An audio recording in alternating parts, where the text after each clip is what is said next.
Good morning, good afternoon. My name is Vladimir Chuk. I'm Executive Director of the International Disability Alliance.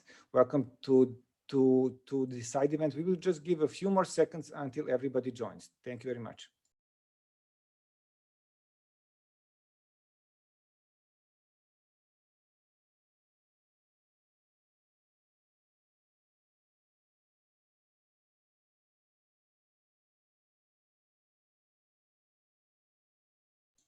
Okay, I think that we can begin. Like I said, my name is Vladimir Chuk. I'm Executive Director of the International Disability Alliance, and also I'm a co-chair of the GLAD network. Welcome to the side event on the 14th session of the Conference of States Parties, titled Global Disability Summit 2022. Where are we going? I would first of all, I would like to introduce the other co-chair of the GLAD, Kari, if you can say hello. You are muted. Sorry, I was muted, sorry. I was saying, thank you so much, Vladimir. I'm so happy to be here. I'm Kari Risund, and I'm the Deputy Director for Inclusion and Education in the Ministry of Foreign Affairs of Norway, and co-chair of the GLAD network, and also responsible from the Norwegian side of the organization of the Global Disability Summit for 2022. So thank you, glad to be here. Thank you, Kari.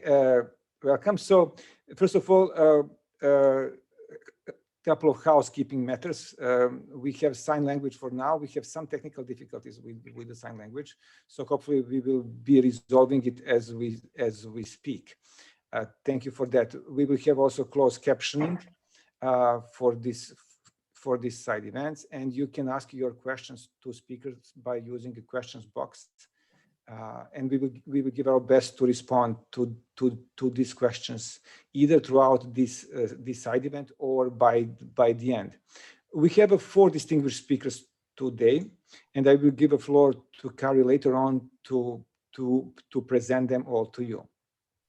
So first of all, why we are here? As you know, International Disability Alliance and the Government of Norway will host the 2nd Global Disability Summit in February 2022. This summit unfortunately will be fully virtual because of the COVID pandemic, and we are still waiting to welcome a third co-host of this summit.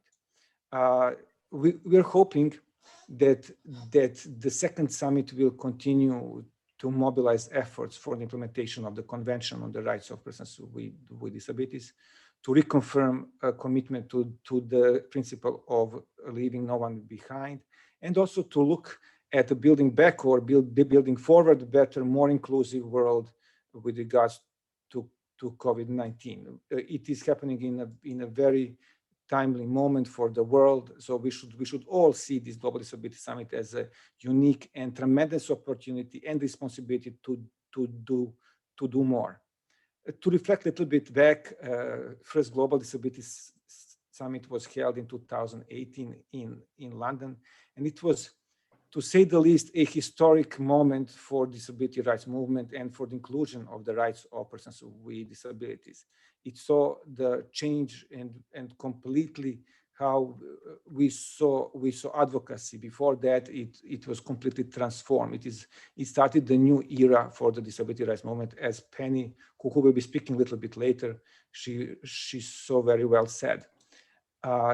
This summit brought 171 national governments, multilateral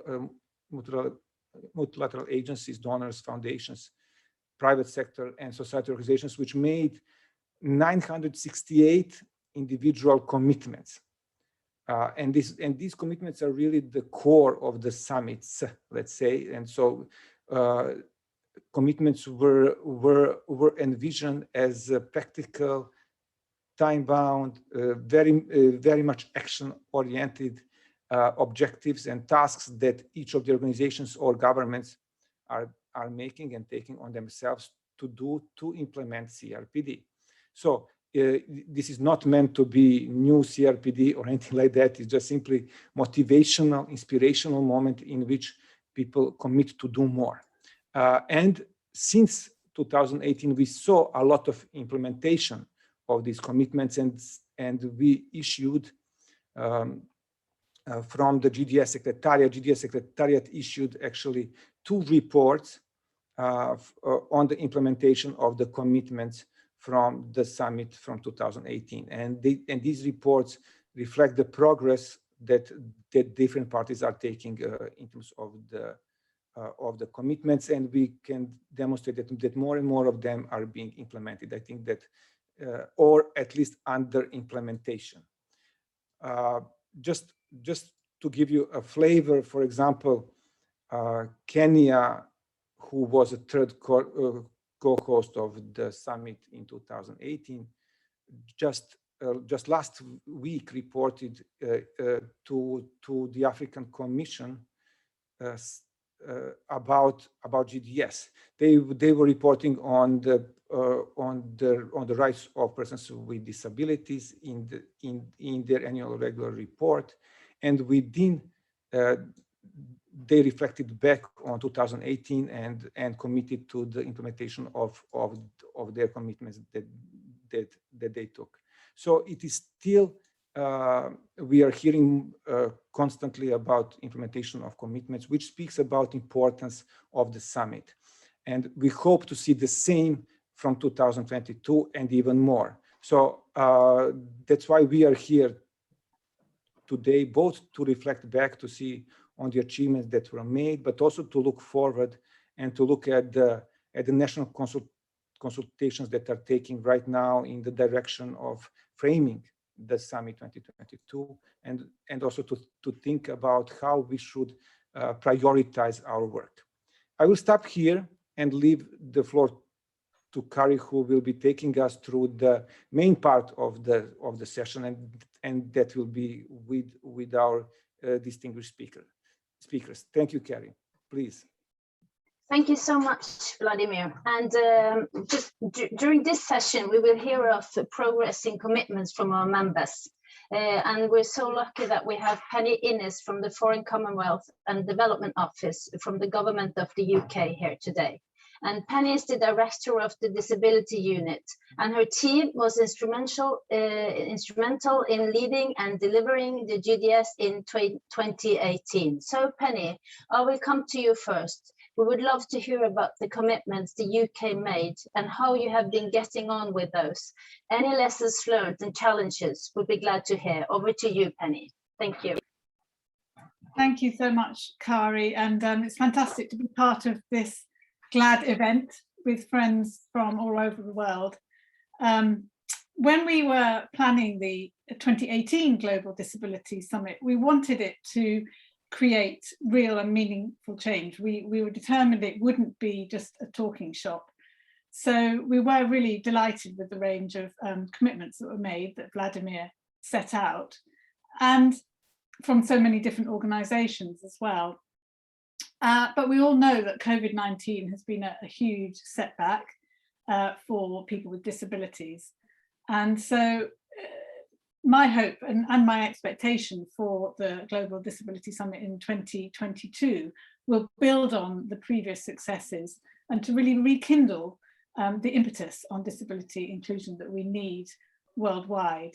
And I was reflecting on how do we do this, and I'll come on to how the UK has implemented its commitments, but I've just got some thoughts on how we can start thinking about next year's summit now, and have three lessons. The first one is that we really need political buy-in for the summit and for our own commitments. And we must really think about what will make politicians and business leaders and heads of multilateral agencies sit up and take notice. Because the world is quite preoccupied with lots of other things, and we really need to remind leaders that people with disabilities have been most affected by the pandemic, but also are most at risk of being left out of the response and the recovery. And I think as part of this, data and evidence is really big part. So thanks to the work of IDA and IDDC and others, we've got really good evidence of the impact of COVID on people with disabilities, And we've also got some quite good data. So, for example, in the UK, we know that 60% of deaths have been disabled people, which is absolutely shocking when you compare that with the prevalence of people with disabilities in the population. But I'm sure that we're not alone. I think that's probably, from what we know, replicated throughout the world. But we do have some really quite good data from some countries because the pandemic is global. And we should use this evidence as widely as we can.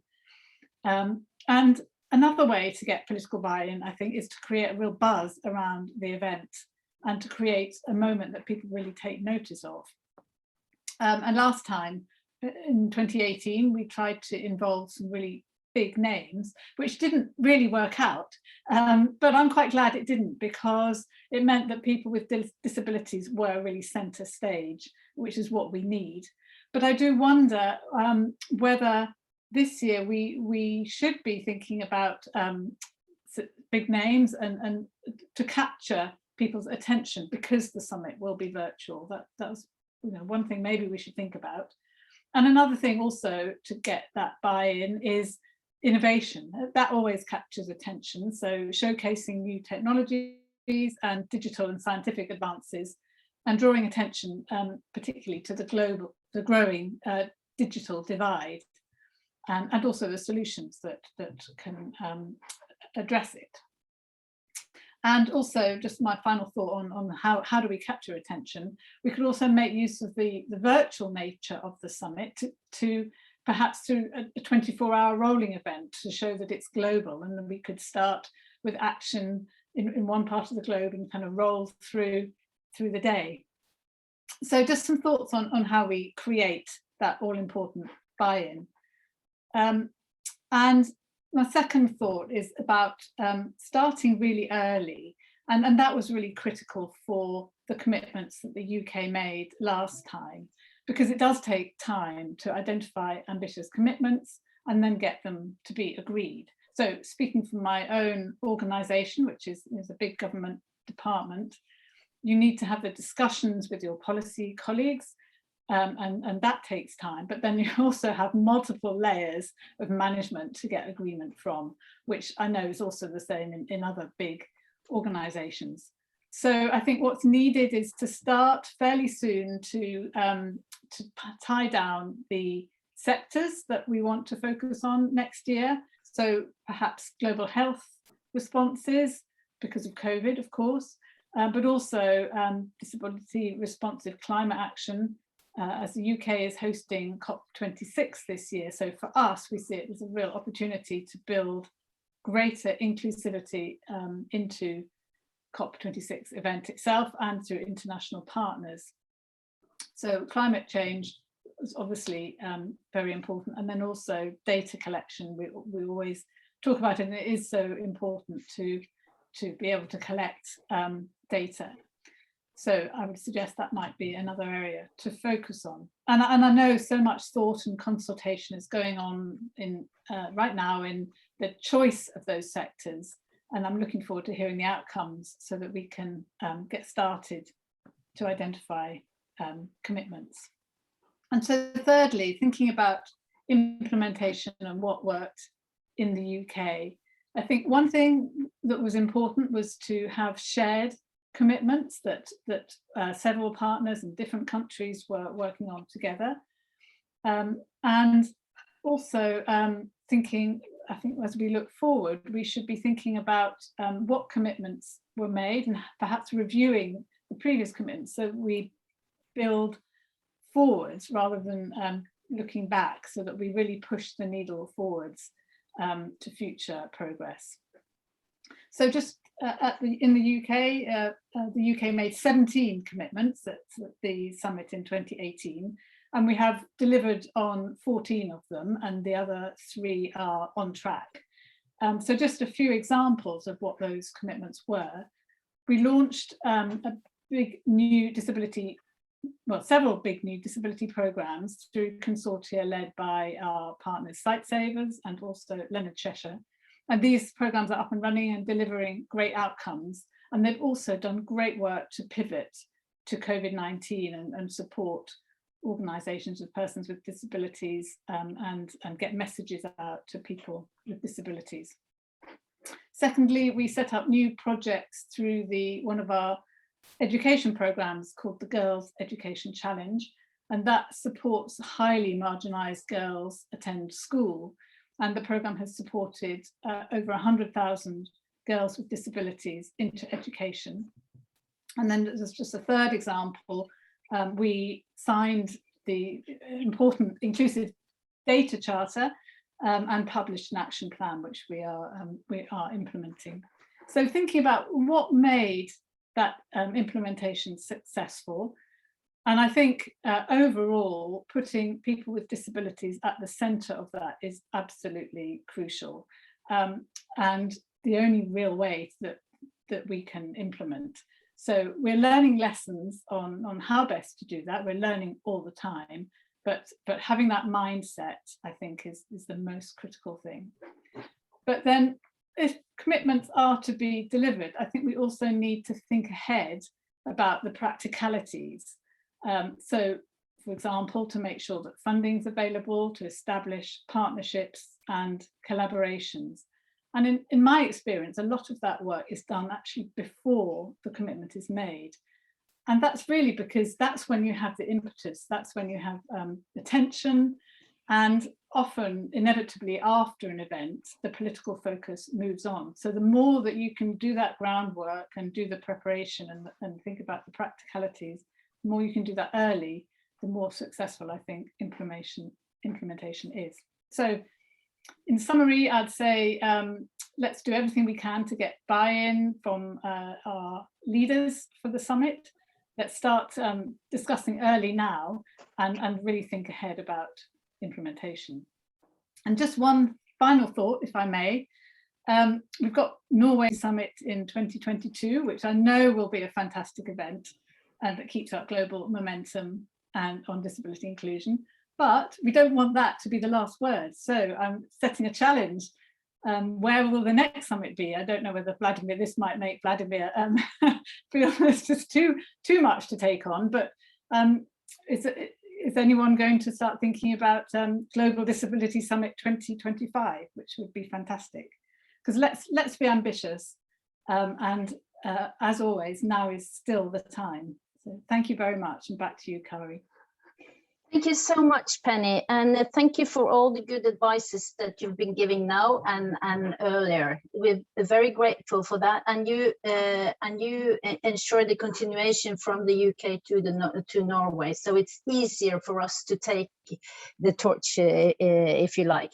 And let me start by your challenge put out there in the end.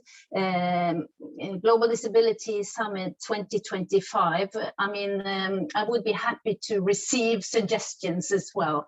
And so happy to hear from anyone who would like to make sure that this is not only a one-stop event or two-stops event, but will continue as a movement. That's really important. And I made some notes here, Penny, and your advice on trying to get high-level participation.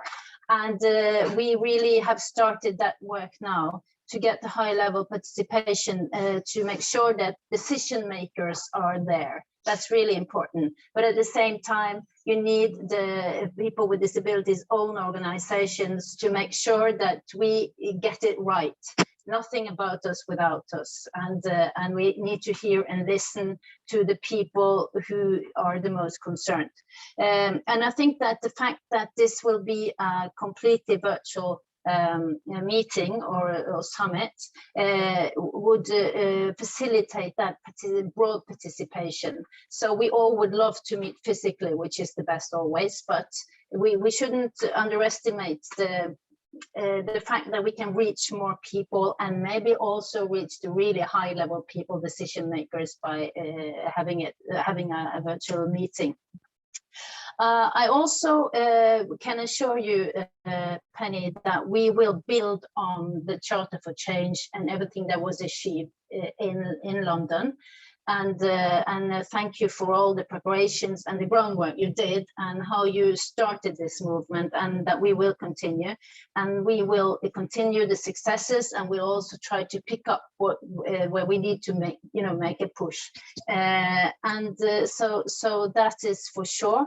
I also noted what you said about innovation.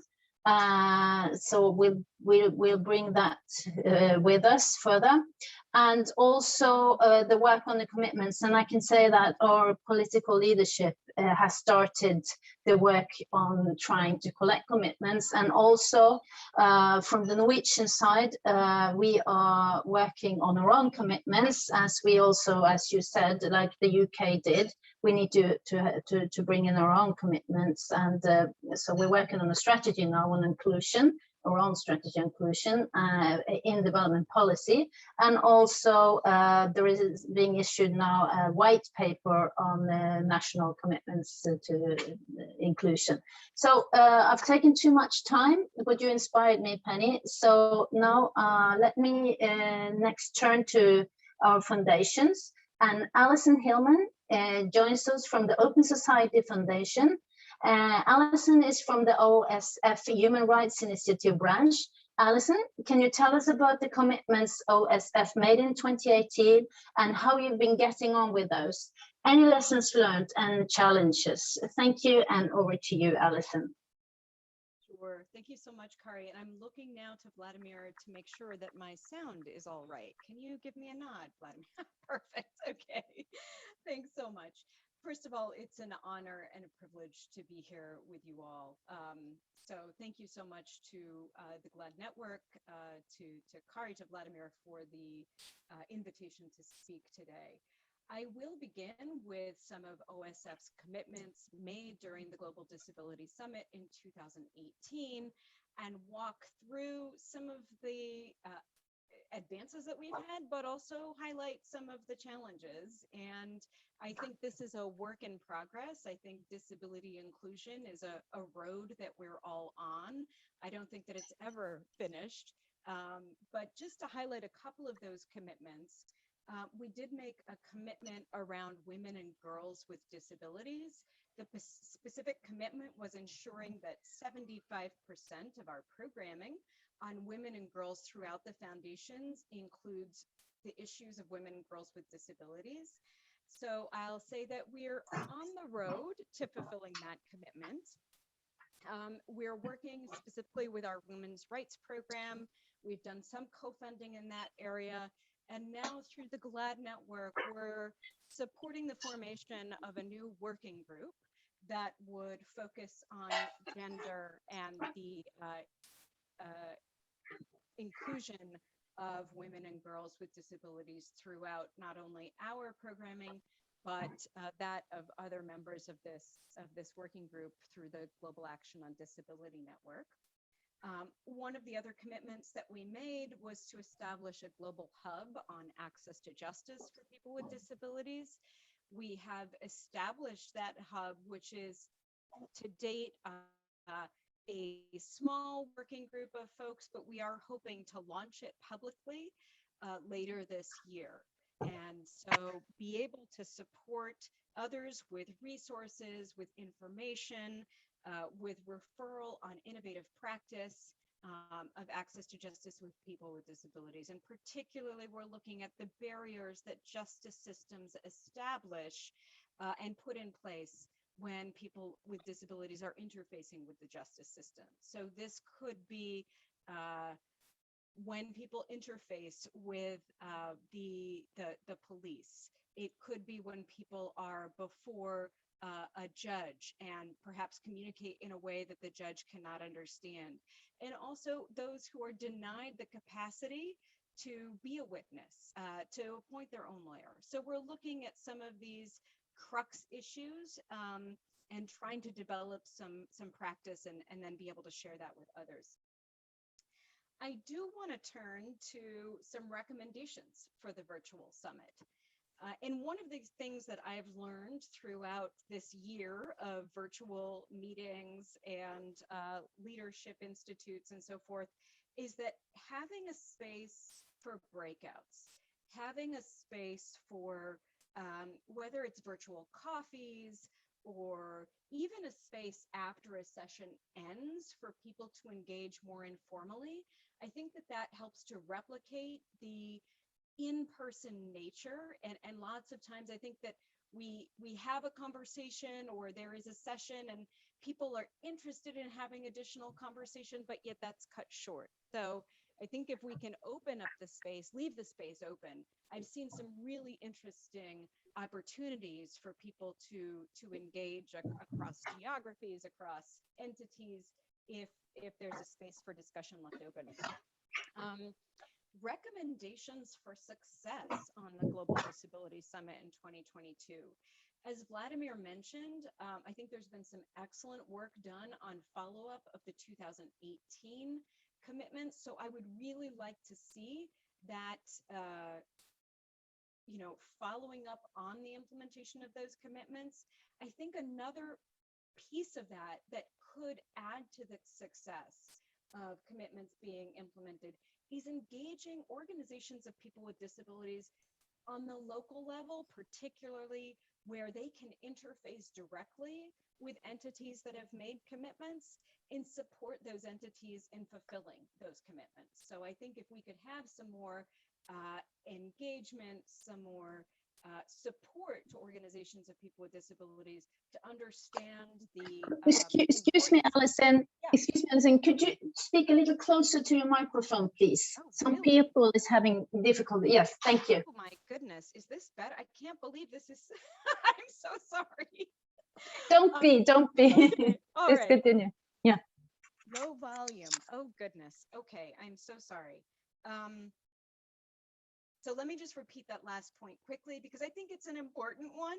I think we need to be engaging with organizations of people with disabilities, particularly on the local level, so that those folks can interface with the entities that have made the commitments and support them in fulfilling their commitments. I think that could be, again, hearkening back to the nothing about us without us, how do we ensure that there's real engagement of the disability community in monitoring, but also supporting the implementation of commitments that are made.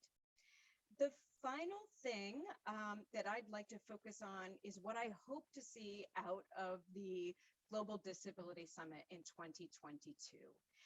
And I think more than anything, I would really like to see some bold commitments around community inclusion of people with disabilities. And as we all know, and as some of our panelists have already highlighted here today, the COVID pandemic has really hit the disability community hard. I don't need to emphasize that, but particularly we've seen the ravages of the pandemic in congregate settings. And the high death rates, infection rates associated with these institutions, I think that we need to have a full frontal assault, if you will, to use some kind of belligerent language around no new investments in institutions, and rather investments in community-based services and supports that are centered on the dignity and autonomy of people with disabilities to make their own decisions about how they live and interface with the community. I'm going to stop there, and Kari, can send it back to you. Thank you so much, Alison. And I think, and I hope people heard everything you said. I can hear you well, but I think it was just a little bit difficult, but I don't think it was a question of not hearing at all. Thank you. I have also noted, because really I see Norway and Ida, we are facilitators. You are the ones setting the agenda and who knows what's important and what is needed on the ground. So I have noted the community-based services and the inclusion, and I can tell you that what the things we're working on now on our side is kind of how to gain equality through access and participation, and how to get results, lasting results at, we call it country level, but of course, yeah, community level. And so, and I would love for us to continue this discussion, and I know you have it with the IDA and etc.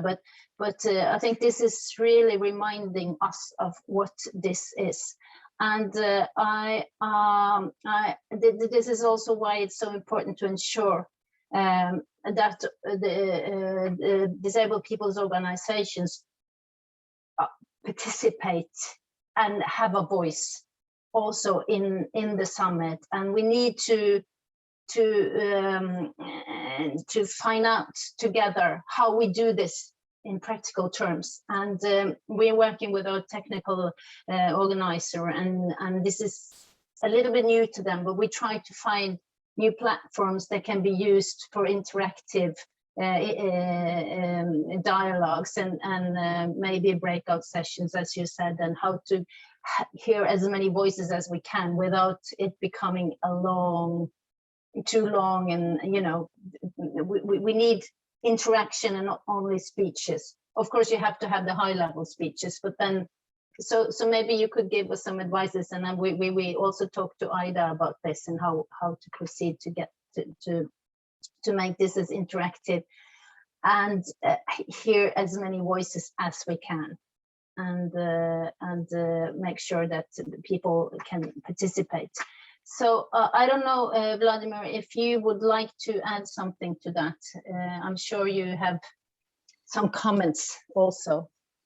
No, thank you very much, and thank you for the previous two speakers. Really very very important points, especially on the community inclusion. Alison, I think that is something that in a couple of minutes I will be speaking about consultations that were implemented about GDS 2022, and it is clear one of the recommendations coming from the field. So so you are a little bit stealing a thunder from me in this case, but indeed it is a great stealing of thunder, and this is very important thing. And another also, I would reflect on what Penny said previously, to putting organizations center, organizations of persons with disabilities, while trying to also get some of the big names. I think that is something that we are going to try, Kari, I'm sure. So I will just agree with everything that was said very strongly, and encourage people to start thinking and start working with us. It's very much time now to start seriously preparing. I know that there is a working group that is working that is looking at specifically commitments on community inclusion, etc. So I think that will be very helpful. But we need more people to now start working with us. Yes, thank you. Thank you, Vladimir. And just finally, I'd just like to say that both you, Alison, and Penny, you mentioned the COVID-19 and the impact it has had. And that is something that, of course, is new since London, and that will be reflected in the Global Disability Summit in 2022. So build on, but also take on what is new. And now we're lucky to have a representative from the multilaterals here, and we are lucky to be joined by Charlotte McLean Lapo from the World Bank. I hope I pronounced that correctly. Charlotte is the Global Disability Advisor for the World Bank. And Charlotte, can you tell us about the commitments the World Bank made in 2018 and how you've been getting on with those? Any lessons learned and challenges that you would like to share with us? Over to you. Thank you. Thank you very much. And I'm sorry I couldn't be here for all of the event. But I did want to start off by saying that I think for me, one of the most important lessons learned was the importance of having political will and high level political will. So for us, I mean, we have a fantastic set of 10 commitments, but what was really important was the fact that they were negotiated by the CEO of the bank at the time, Kristalina Georgieva, and Penny Mordan from DFID at the time. And this put in place a mechanism within the bank that allowed us really to get as much traction as possible. And what we did was we spent at least 6 months developing and designing these policy commitments. And that was important because we wanted to ensure that the policyholders felt connected to these policy commitments. We didn't want to just hoist these onto people, but we wanted them to feel that this is something that pertained to their daily work. So we ended up with 10 policy commitments. We have one on inclusive education. We have one on technology and innovation, data disaggregation, women and girls, people with disabilities in humanitarian context, transport. We have one on the private sector. We have one on social protection, and we have one on staffing. And finally, we had one to continue to advance the disability inclusion and accountability framework. So we made the presentation around these policy commitments in London, but for us, that was almost just the beginning. And when we got back to DC, we set up a working group that's chaired by one of our directors. We appointed focal points for each one of these policy commitments, and we have held regular check-in meetings to advance the progress around each one of them. And I'll give you just a snippet of some of the highlights that are coming out of these policy commitments. So under the education policy commitment, we now have a guidance note that provides criteria for World Bank Disability Inclusive Investment Project financing. And this guidance note is being currently showcased across the bank through all the regions, and we're hosting clinics on this. So the education global practice, which is the practice responsible for this commitment, is on track to making all World Bank finance education programs and projects disability inclusive by 2025. Highlights from technology and development. In April, the digital development team launched the Creating Disability Inclusive ID Systems, which is a report that speaks to the benefits and strategies for developing disability inclusive ID systems. On data disaggregation, the poverty team developed an Excel-based tool called Survey Scorecard that reviews questionnaires to determine whether they include the Washington Group short set of questions. On women and girls with disabilities, in 2019, Women, Business and the Law has a team, and it sends out a survey every year, and for the first time ever, included 4 questions on the legal framework for women and girls with disabilities. This team has secured additional funding and will continue to collect more nuanced data on the legal framework for women and girls with disabilities across the world. Another highlight comes from the humanitarian context. And herein we have a guidance note on disability inclusion in urban disaster risk management, resilience, and land operations. And we also have a dedicated team working on inclusive disaster risk management. In the transport, we have 6 urban mobility and rail projects that meet this commitment, and 4 projects in the new fiscal year that will further this commitment. In the private sector, the IFC reports developing a disability inclusion approach framework. They've been convening regular meetings with other MDBs, and the IFC transport team will begin to explore standards on universal access and design. And then in the sphere of social protection and related to the commitment, we also have a guidance note on disability inclusion in social protection. The social protection team is drafting an action plan, and we have a new consultant who's working specifically on issues related to disability. On commitment 9, around staffing, the diversity and inclusion statement has been approved, and it will appear now in all World Bank Group job ads, and that is disability inclusive. We have a very exciting piece that came out last week called the Disability Inclusion VR, Virtual Reality Program. And that can be used to showcase some of the work around human resources and disability inclusion. And the diversity and inclusion team is drafting a disability inclusion strategy, which will be ready in next year in June. And then finally, as I mentioned, the last commitment was around ensuring that the disability inclusion and accountability framework really becomes part of the DNA of the bank. And to do that, we are currently revising it to reflect the lessons learned using these 10 commitments and with a view to look to the future. So I think in summary, I would say that these 10 commitments have been tremendously useful. They have provided a laser-focused view for task teams to follow. And so we look forward to the next summit, and hopefully we'll be able to report out on what we've done, but also to possibly look at refreshing some commitments and adding potentially some new ones. So thank you.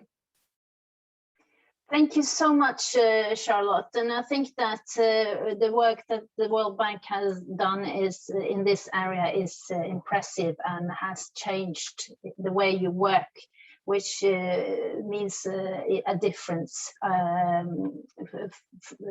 think.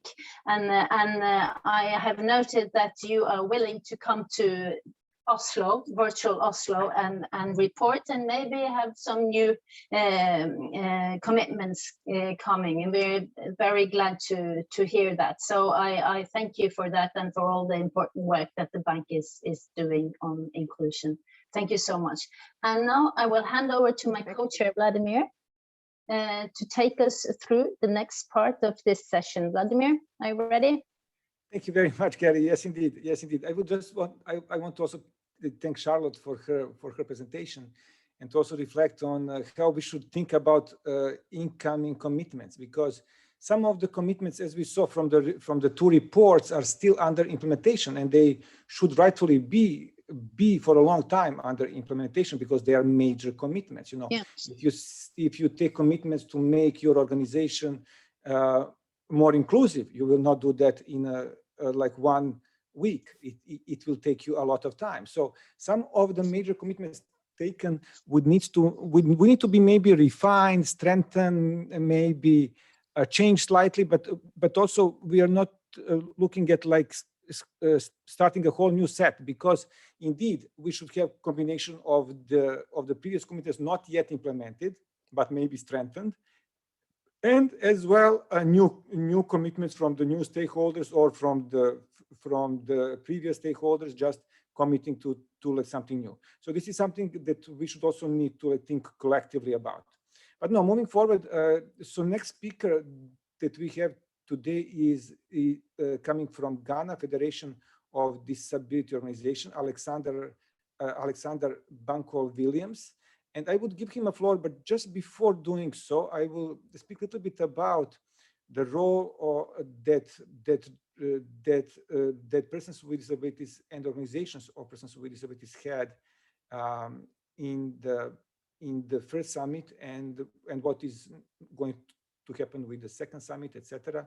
So basically, as Penny said previously, organizations of persons with disabilities took really central stage, and they will continue to do so with Norway. And I'm really grateful to have, again, fantastic co-hosts such as Carrie and her team, who is fully committed to the central role of organizations of persons with disabilities. And you can see that, but also continuing to have Ida as a co-host of the summit.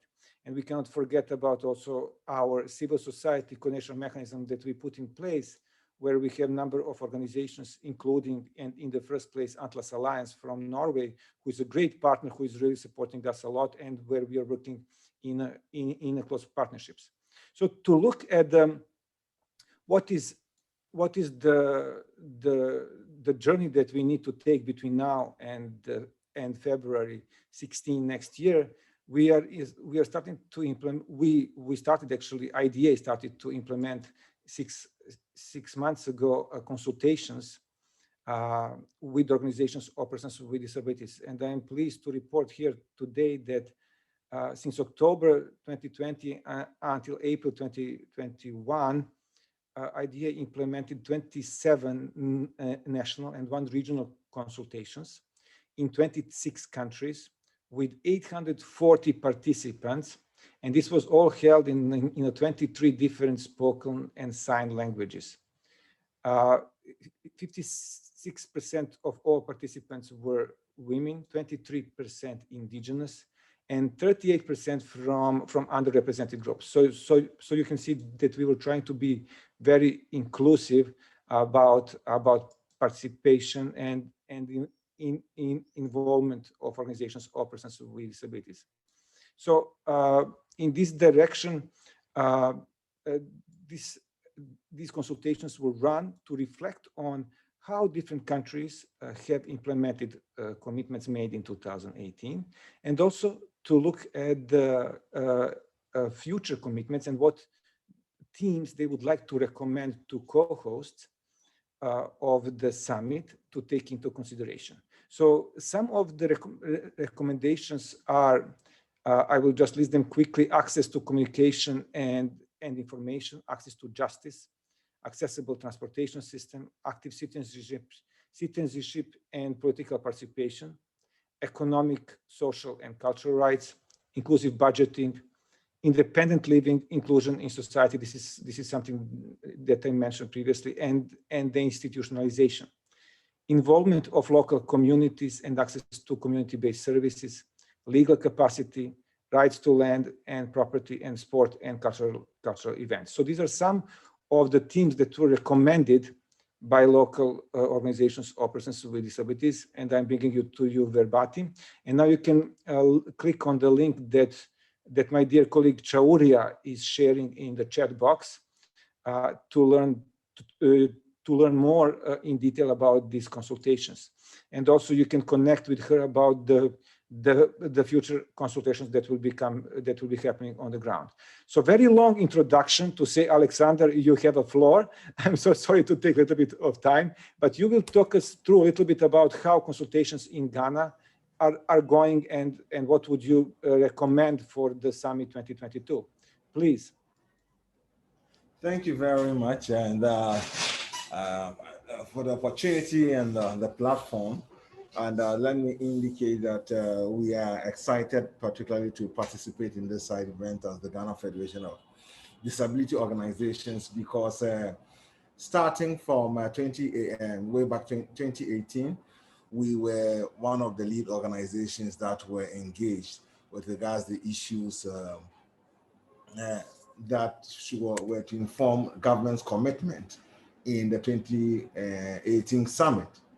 However, there are a few lessons that we learned from that engagement that is informing our way forward. So first and foremost, though we start with particularly the state entity responsible for disability issues as organizations of persons with disabilities, to agree on what the major issues for government were supposed to be with regards government's commitment then, government literally sprung a surprise on us by keeping what their specific commitments were until the very final day of submitting those commitments, and then told us.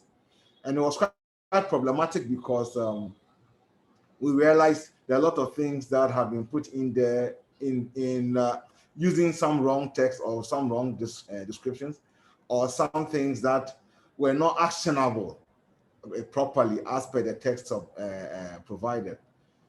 In view of that, we had support from DRF, Disability Rights Fund, after the summit, in fact, in 2019, to do an assessment of what government had done so far by way of implementing those commitments. And we developed, we realized that not much was being done. So some of the commitments in the last summit by the government of Ghana included amending the Persons with Disabilities Act, sensitizing the Ghanaian population on issues of disability, identifying relevant stakeholders for the sensitization. We again also government also committed to improving inclusive education and also improving the issues of women and girls with disability, as well as including persons with disabilities in humanitarian and situations of risk and emergency, as well as improving accessibility. However, post the commitment as of 2019, when we start to analyze a basic thing like amending the Persons with Disabilities Act that had started as of 2019 had not been done. But we are happy to indicate that as at close of year 2020, per the relevant advocacy we initiated, the amendment process has kick-started, and a draft bill for the Persons with Disabilities Act is actually ready. And taking into consideration some of these things, because we again realize that a difficulty in government implementing what it committed to was because there are different state departments and agencies that have been committed in relation to various actions, but were not informed about the commitment. So first and foremost, what the Federation is, with the support of DRF, is hoping to do is ensure that we are actually engaging at the local, the community, regional, and the national level to get the issues of persons with disabilities. And then this time around, engage government to ensure that the various departments and agencies that are going to be responsible for improving government's commitment or implementing government commitment are actually aware of the issues government will be committing to before government actually makes those commitments. Now, going forward, we from what happened in COVID-19, we are looking forward to government particularly committing on the issues of access to health, particularly accessible health infrastructure as well as health services. Additionally, we are looking at government committing to issues of employment on a larger scale and in a more formal setting. These are but the few things that have come up so far that we are looking forward to government committing on, in addition to enhancing the economic empowerment of persons with disabilities across board.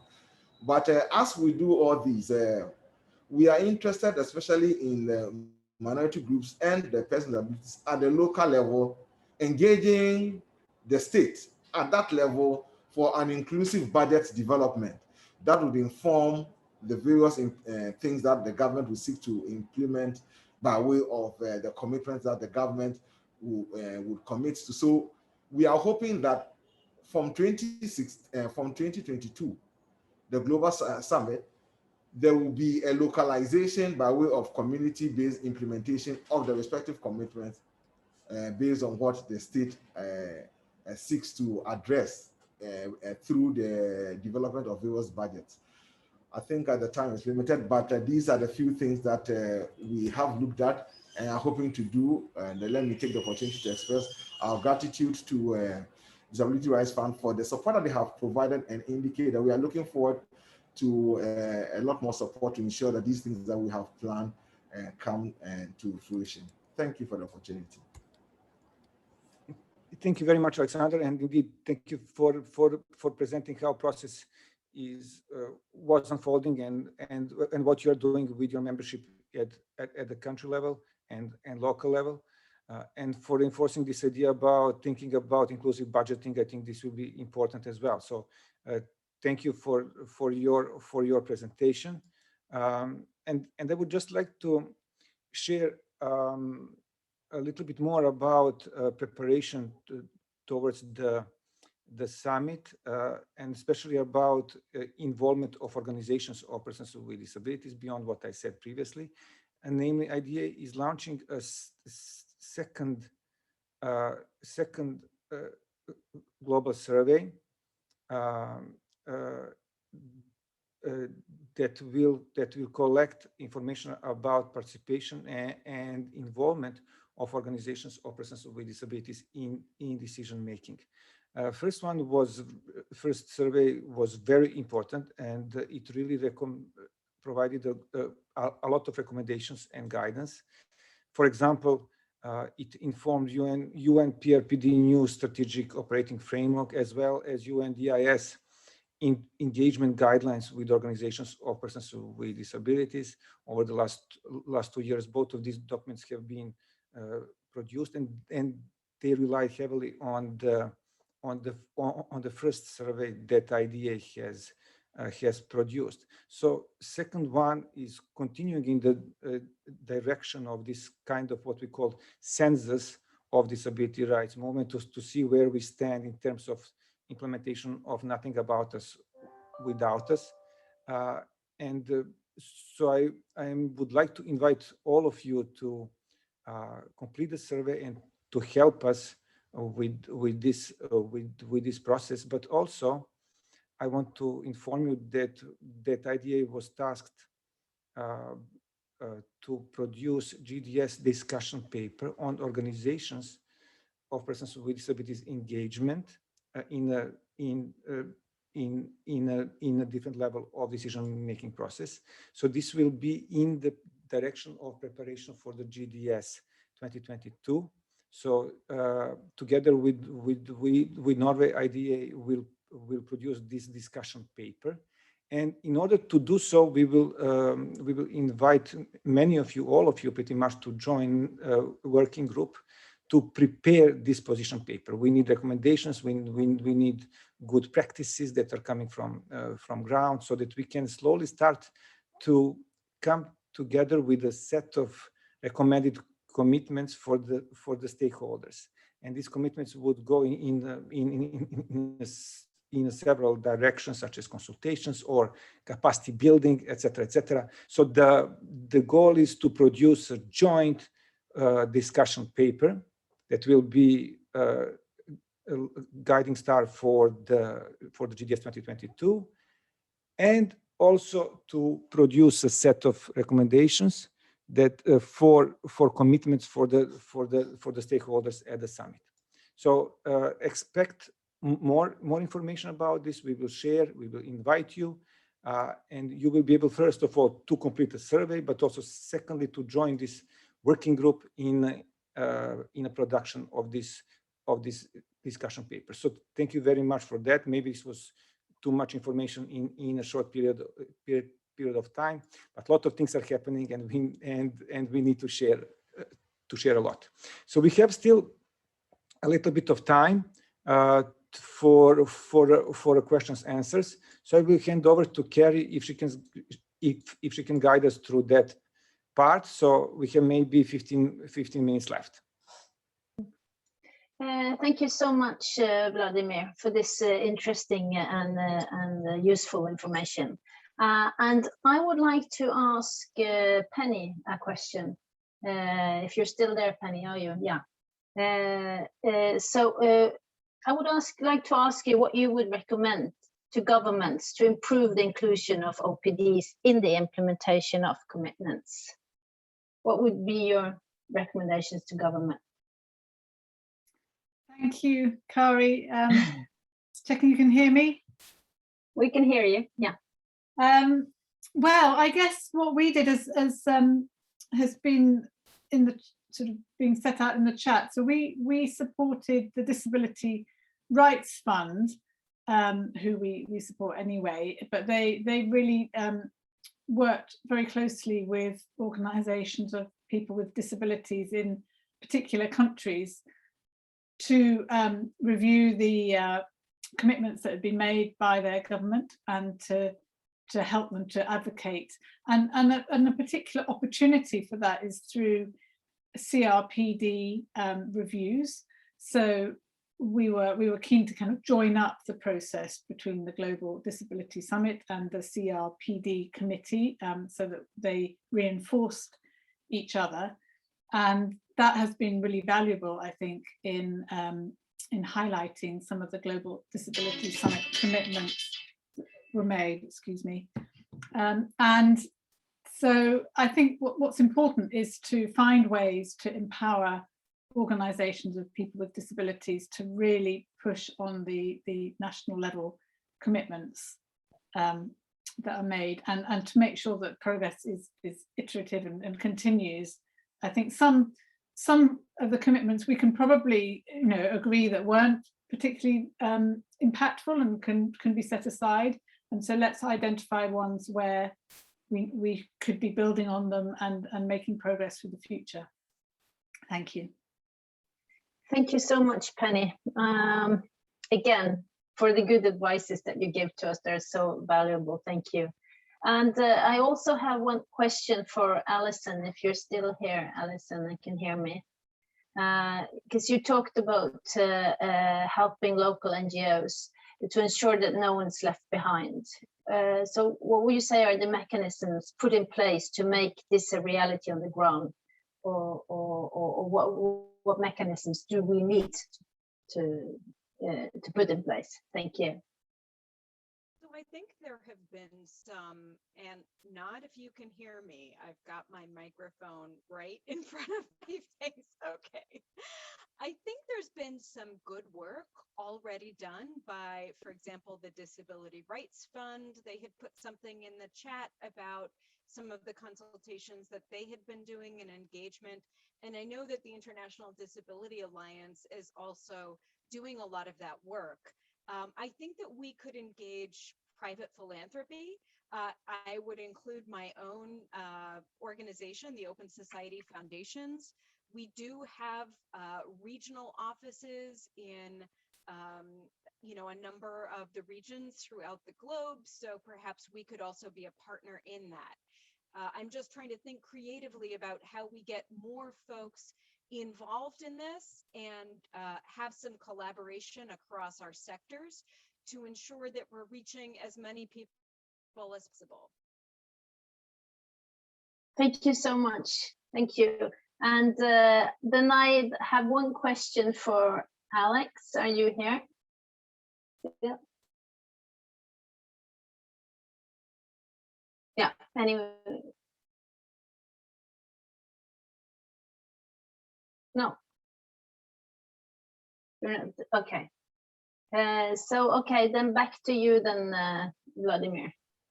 Yeah, there was one question for Alex. I don't know if you can. Yeah,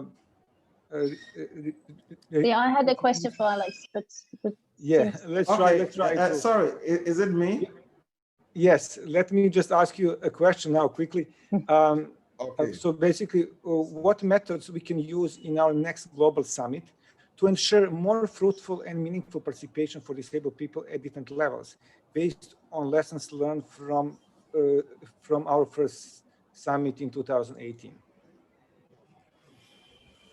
Okay, thank you very much. I'm sorry, I didn't hear I didn't hear my name well, so I didn't know you were referring to me. I'm sorry, Michael. Yeah.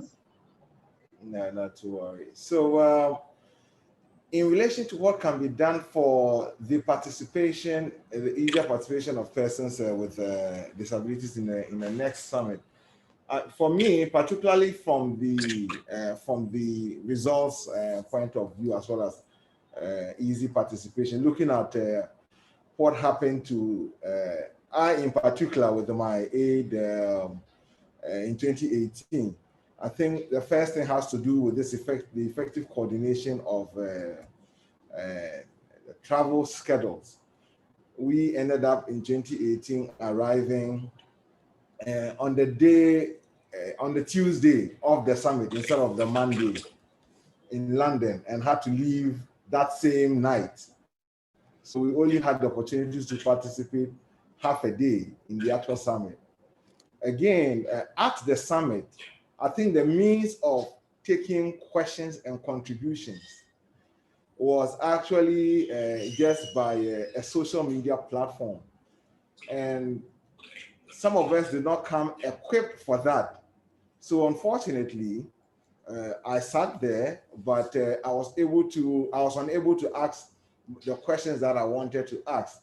So I think next summit, we would have to deploy multiple means of asking questions or putting across your issues as you participate in the summit. Of course, this time around, Zoom and other media platforms for virtual engagement has improved that. So we might come in there prepared, but we should be ready to deploy multiple means of taking people's contributions during such a summit, and also better coordinating the anyway, this time around, travel does not come in because it will be a virtual session.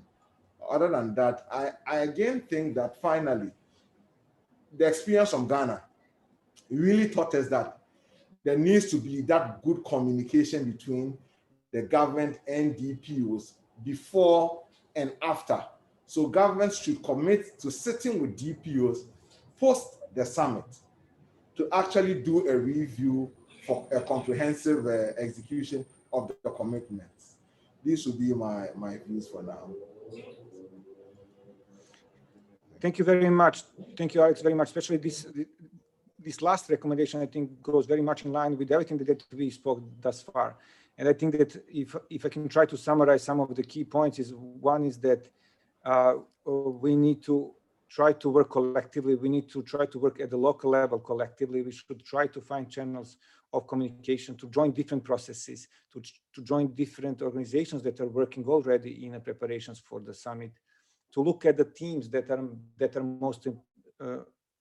most important, and to recommend all of this to the co-hosts, and to take it forward for the final list of topics that will be included at the summit. Next, if I was hearing well, there was a strong call for inviting key names, big names, or to bring main decision makers. That yes, we need absolutely central role of organizations of persons with disabilities, and that will be ensured, and that will be happening. But also we can be looking as well at trying to bring some of the big names. Then also to work to use technology this time around, because it will be virtual summit, so it will ease probably access to some of these big names. I have to say, if they don't have to travel, across the world, I think that we will be in a position to do so more likely. Kari, if I'm not mistaken. We can also be looking at some kind of organization of some satellite summits, and we are looking as a co-host between IDA and Norway. We are looking at how this can be organized. But if you have any ideas and any recommendations, or if you have, if you would like to volunteer to take a lead on some of these summits or something like that, please let us know. We will welcome any ideas and any leadership role from your side. Kari, am I missing something from the breadth of recommendations and the guidance that we heard? No, I think you covered well, but I see now that there are so many good comments and questions in the chat. So I was wondering if how we could capture that and come back to you. And now we're running out of time, but somehow we should be able to come back to that. So maybe in the summary or something, questions and comments could be reflected, and then we will try to come back to questions, maybe via email or something. I would really like to answer to some of those questions. And also, I've had a question on the summit materials and how they will be provided for different needs. And I think that we will have to come back to that, but I can assure you that we will take care of that and be sure that they're accessible to everyone. And Vladimir, we have to think about that and come back to that. And also, I'm not sure if that was clear. Maybe Vladimir said that, but the way we're thinking of organizing the summit is to have one civil society day, and then that the civil society day can deliver something to the summit that is captured by the summit and is part of a declaration or something. So so both we need you to feed into the summit and the whole the whole Global Disability Summit, but also participate and deliver directly from day 1 to day 2 and 3. So we'll come back to you on that. And I'd like to really to thank the speakers and the participants here. And I think that meetings like this are so useful for us to make sure that that we hit the target, so to speak. Thank you so much. So Vladimir, should Yes. we just end it here? Or? Thank you very much. Indeed, we are looking forward to hear from you, to work with you, and I'm sure that as a GLAD network, we are going to go to the GLAD members, but also we are going to, as a co-host of the summit, we are going to reach out more and more now, from now until February, and there will be many points in which you can provide your recommendations and be included in the preparation process and in the summit itself. I would like to also thank all the speakers that contributed and all participants, as well as sign language interpreters and captioners. Thank you very much, and I would like to, with this, close just in time, as we always do with the GLAD meetings. We are just in time, and it's now 5:15 Central European Time, and I would like to close this. Thank you very much. Thank you. Goodbye.